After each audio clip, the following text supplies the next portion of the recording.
Өскеменнің Құрт деген ресторанына келдік. Бүк түрінде жатыр. Менікі шик түрінде жатыр. Ана жағы әлші, ар жағы тайка. Тайка. Ет жейін деп жатырмыз.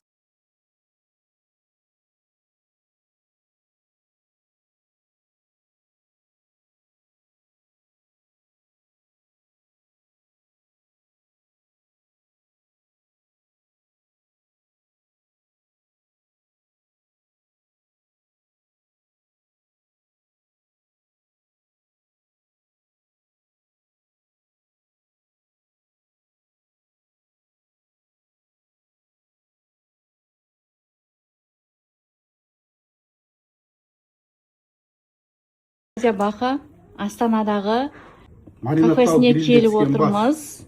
Әдейілеп. Өйткені менің оқырмандарым жақсы біледі, мен қойдың басын сүйіп, тамсанып жейтінімді. Менің инстаграм интересныйымда тек сіздің бас жеп отқан видеоларыңыз шығады. Өйткені мен сондай асмыр қараймын да, тамақ жеген. Содан күйеуіме айттым, мені осы жерге алып баршы, осы бастың дәмін көргім келеді деп. Дядя Баханың басын барып бірге жеп қайтайық деп. Өте дәмді, бәрі ойымдағыдай болды. Басымның миын ашып беріп отыр. Иә, бас турап береді деп кім ойлаған, е? Сізге көп-көп рахмет, жұмысыңызға табыс тілейміз. Ас болсын, рахмет. Және өзім күйеуіме рахмет. Әдейілеп мені Астанаға алып келіп, осы басты жесін деп. Менің арманымды орындап жатқан. Жүректегі сезімді айта алмасам Есіме бұл махаббат, бұл махаббат. Жүректегі сезімді айта алмасам Көйлегің не сенің? бұл махаббат. Мынау боксер болса, әнші болса. Жолдасы, қызы, ұлы бәрі келді. Үлгерім.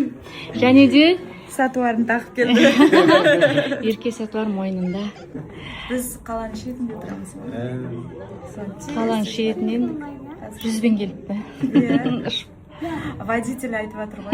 Ерке ма деп осыны сөзін. Иә.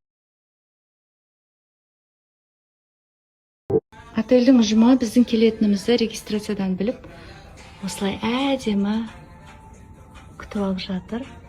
Батырға аяғына ауыр кез. Италия. Жақындағы жаңа жылдық кеш. Батыр қолымда. Жанұялық суреттер.